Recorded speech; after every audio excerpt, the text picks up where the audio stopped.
Merhabalar, ben Huri. Huri Metek Mutfak'ta mutfağıma hoş geldiniz. Şifalı çorba tarifi hazırlıyorum. Tarifimize hemen başlayalım. 1 litre tavuk suyunu tencereye alarak kaynatmaya bırakıyorum.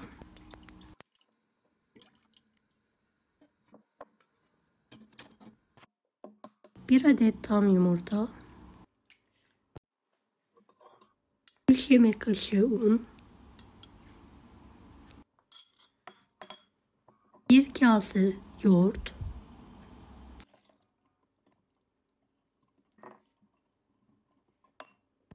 yeteri kadar su, karıştıralım.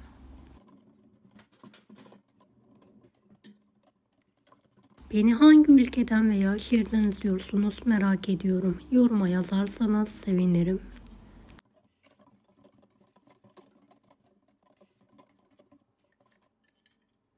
Tavuk suyum kaynadı.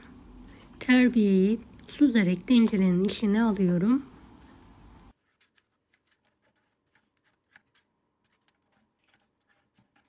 Kıvamı alana kadar pişirelim.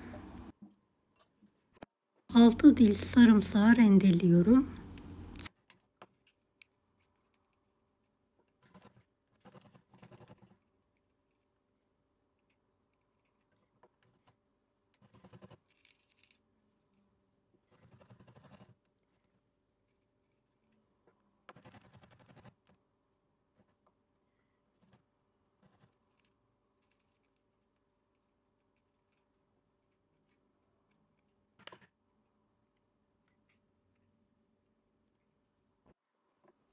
Tereyağı, biraz da zeytinyağı ekleyerek kavurmaya bırakıyorum. Çorbam kaynadı, kıvam aldı. Üzerine 1 kase dolusu didiklenmiş tavuk eti ekliyorum.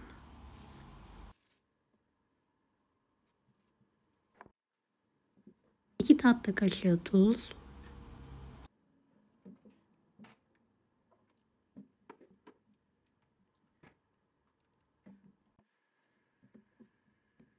Köpüğü dağılana kadar pişirelim.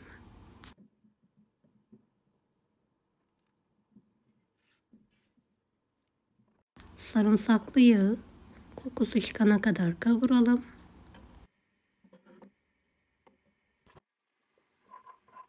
Kırmızı toz biber ekleyelim. Biraz da acı pul biber ekledim.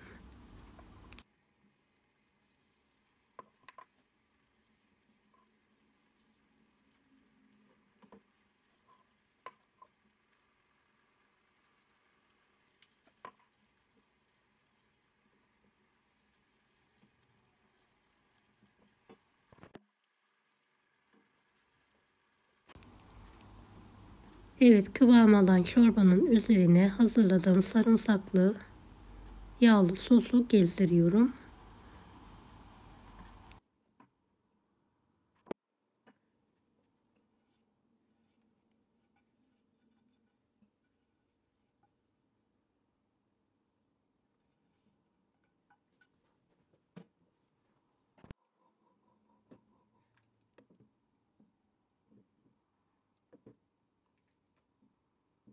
Bir çay bardağı dolusu doğal elma sirkesi kullandım.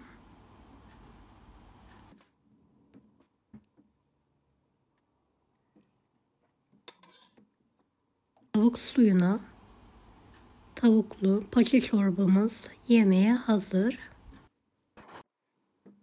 Deneyecek olan herkese şimdiden kolaylıklar dilerim. Kanalıma ücretsiz abone olmayı unutmayın. Bir dahaki videolarda görüşmek üzere. Allah'a emanet olun. Hoşça kalın. Daha farklı tarifler için bunları da izlemeyi unutmayınız.